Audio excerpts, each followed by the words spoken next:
Oh, happy Fly Friday, everybody. Yes, I am coming live from traffic. A busy life requires some busy things. And hence why we must develop these urban air vehicles, right? So hopefully, there's no distractions in the background and everything. We are good to go. But just know every Friday I am Sharon Cutter Smooth EP Digital, Nanko Aero, New Age Nerds will get to you to bring about you the newest and latest information on the urban air mobility industry. Now, eVTOLs is always the subject. eVTOLs, drones, we are a manufacturer, eVTOL developer. So I'm always wondering different things. What's new for this week? Well, a few more vehicles are flying. Yes, you might have seen a few more prototypes get into the air if you're paying attention to the YouTubes or the Instagrams. Yes, I've seen quite a few new companies. Aircar just launched their vehicle. The video says about a few months ago, but they've been working for some years. I have watched them, and I think they're kind of like the closest to our design, but no cigar. But they are working on getting something in the air, and they just recently done a manned flight. And once we get the footage rolling here, you'll be able to see Aircar making their kind of manned voyage, maiden voyage. A little bit rocky, a little bit shaky, but all in all, it's all right. It's all right. For a good 75% of the safety rules that we have put in play, they're making it. A lot more to go, though. A lot more to go. So, what is to come after this? Once they get their vehicle running, once they get it flying, right? How will it fly? Remember, flight mechanics is important.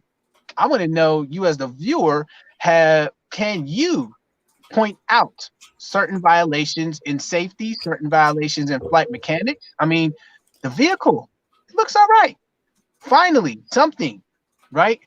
Out of many of the eVTOLs to be developed, concepts and everything, this is the closest one to resemble an actual vehicle in the form factor that we know. We are inside of a vehicle, right? You know, many people, when they think about flying cars, they literally think about a car and the shape of a car, the ride of a car, right? Just flying in the air. Many concepts do not meet that. But Aircar, as you can see, yeah, they're working on that. Now, these guys are out of Turkey. Turkey, yes, Turkey. Once again, European countries, uh, Chinese, Japanese, Australia, Canada, seems like everywhere else has more of a support system to bring about these urban air vehicles than America. And I can't believe it. But here we are, Nanko Aero, a true blue, red, and white American company bringing you these flying cars. Support us if you can. But Aircar, it's not crazy to get these cars in the air. It's definitely not, right? So if you were to see an Aircar, right, you would have to wonder, which will be the next segment here. Well, besides the safety, besides the flight mechanics, besides how fast can it go, would you use this as a racing vehicle? The next question, what you need to know when buying flying cars is, drumroll, how much does it cost? Yes, how much does it cost? What do you need to know when you buy your next air car or your next Lilium Jet or Joby or Archers? How much is it? So Lilium Jet made a deal earlier in this year of, it was $1 billion deal for about 100 vehicles.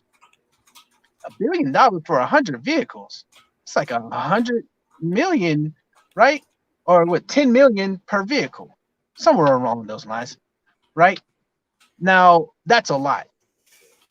That's a whole lot. 10 million per flying car. Now, could you afford that? Most people cannot.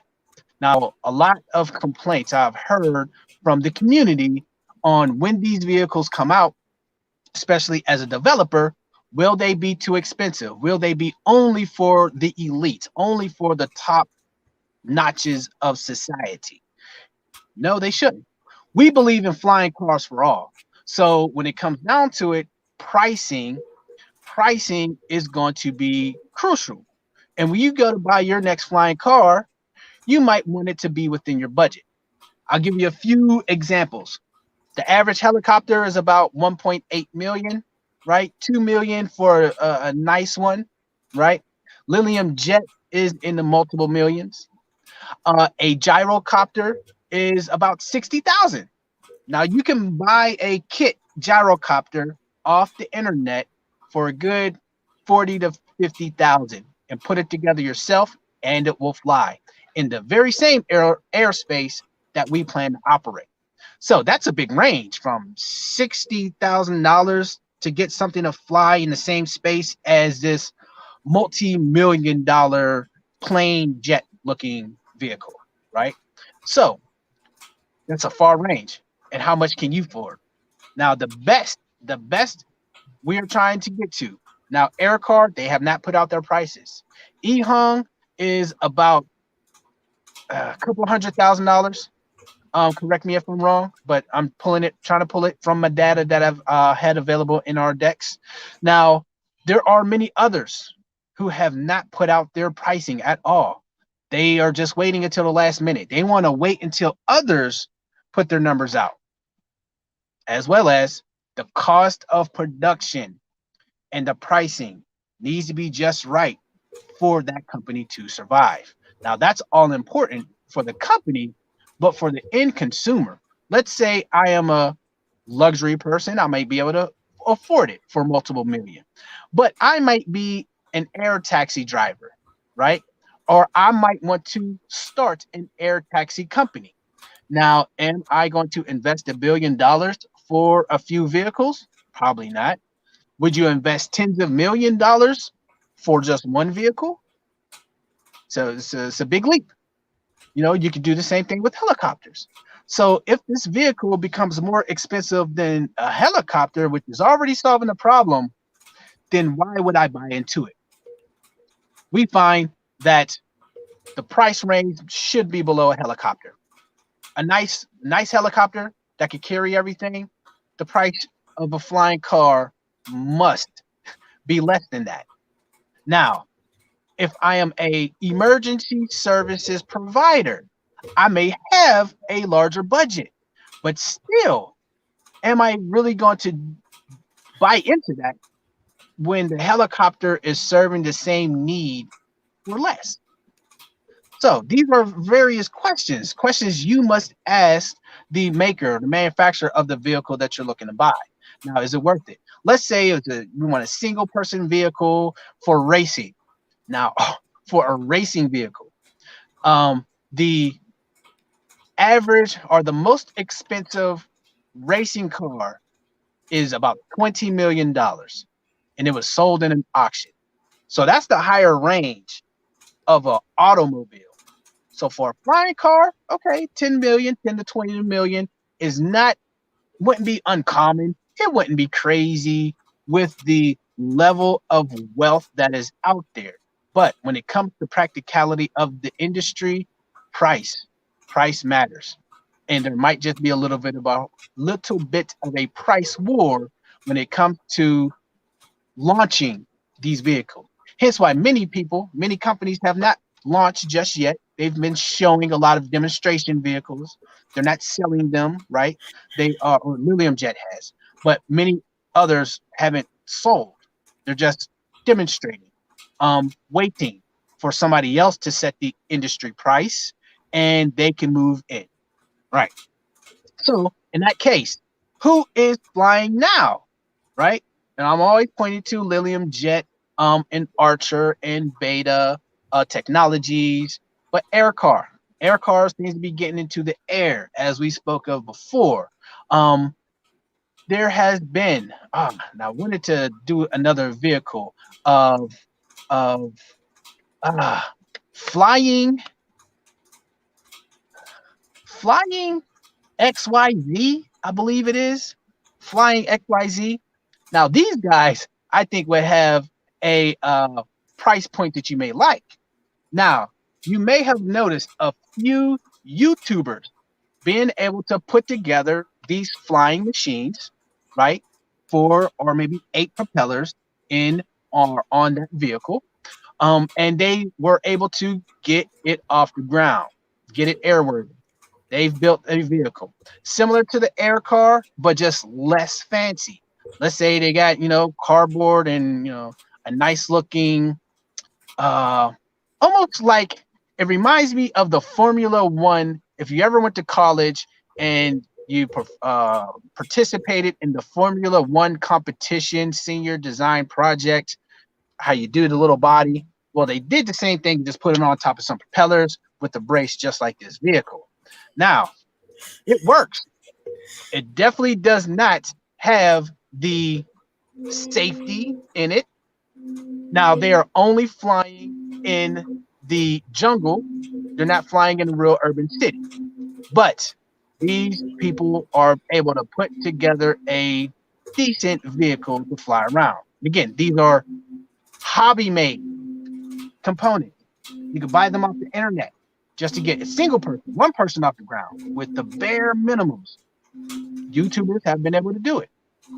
So it's not crazy that more of these will come about from people developing them in their garage. YouTubers wanting to show off. You probably saw the guy who's on a platform standing and he's flying through the street. Well, that same guy did a vehicle. They actually raced them too. Now, and it's Flying K or Flying Kings is Flying K XYZ, I believe, at Instagram. But these garage mechanics putting together some vehicles to get you in the air and some other people. Of course, they haven't put out a price point yet, but I believe that those materials are less than $100,000, which puts it more than affordable. So if you're a single person or a single passenger looking for a single passenger vehicle, well, look to YouTube and buy the components and see if you could build one yourself. Now, that would be who is flying now. You could be flying now.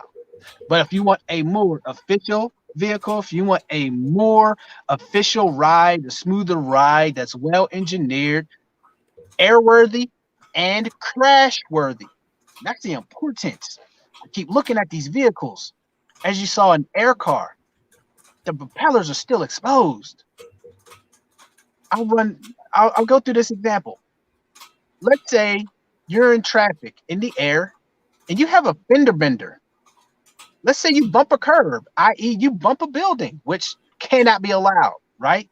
But accidents do happen. If you bump anything with the propellers exposed, you will come crashing down. And that is the worst case scenario.